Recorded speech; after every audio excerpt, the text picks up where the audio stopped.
कुचरवाट्यावरचा काय टाकतो की हे 9-10 लोक भाजपच्या आमदाराच्या दावणीला बांधलेले, मग तालुक्यावर काय लिहितात की हे लोक देवेंद्र फडणवीसांचे अंधभक्त आहेत, हे नरेंद्र मोदीजींचे अंधभक्त आहेत. कोण लिहितं? कुचरवाट्यावरचे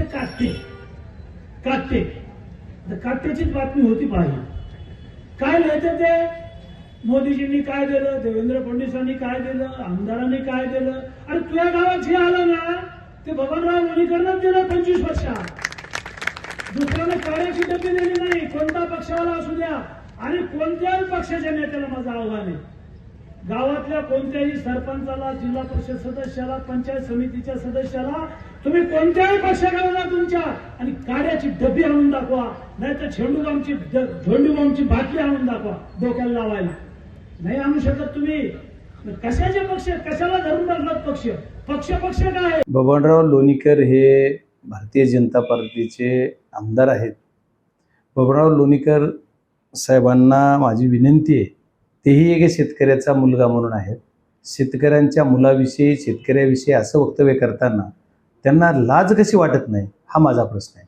कारण जर असं म्हणलं जात आहे, त्यांनी काय मग त्यांचं बघितलं बऱ्यापैकी, टी व्हीला पण काल रात्री कुठंतरी होते की बबनराव लोणीकर म्हणतात की आमच्या पैशाच्या जीवावर तुझा बाप जिवंत आहे, तुझ्या मुलाला तो ही जी कार्टे बसून बोलताय ती कसं असं एवढं जेवढं असं बेताव वक्तव्य करायचं काम जे करतात, यांना एक तर सत्तेचा माज आहे किंवा यांना सत्तेची मस्ती आहे.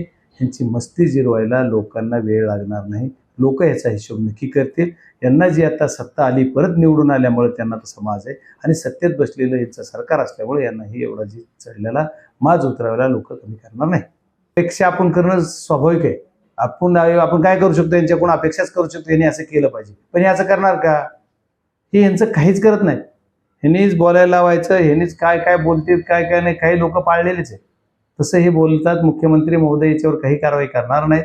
मुख्यमंत्र्यांना याची सहमती आहे का हे कळणार नाही. कारण असं बोलल्यानं जर समर्थनच असलं पाहिजे यांच्याशिवाय कसं बोलतात. यांच्यावर साधं यांनी दिलगिरी सुद्धा व्यक्त केली नाही आतापर्यंत तरी माझ्या माहितीनं. एवढं शेतकऱ्यांच्या मुलाला कार्ट्या म्हणलं जातंय, त्यांना तुम्ही तुझे आई बाप आमची आम्ही पेन्शन देतो, मग उपकार करता का देता? मतासाठी लाचारी पत्करायला लावायचं काम करताय का तुम्ही आम्हाला? आमच्या शेतकऱ्यांच्या मुलाविषयी, शेतकऱ्याविषयी का तुम्ही आम्हाला लाचार समजता देताय? तुम्ही त्यांचा अधिकार आहे. या भारत देशामधील जेवढे काही पेन्शनदार शेतकरी आहेत ते अन्नदाता आहे. सर्व शेतकऱ्यांच्या जीवावर ही भारत देशात एवढं अन्न उत्पादन होत आहे आणि ते आपण एक्सपोर्टला सुद्धा जातो, ते शेतकऱ्यांच्या जीवावर. अशा या मायबाप शेतकऱ्यांना जर हे असे वक्तव्य करत असतील तर यांचं बेताब वक्तव्य पूर्ण संपवून यांची मस्ती उतरवली पाहिजे.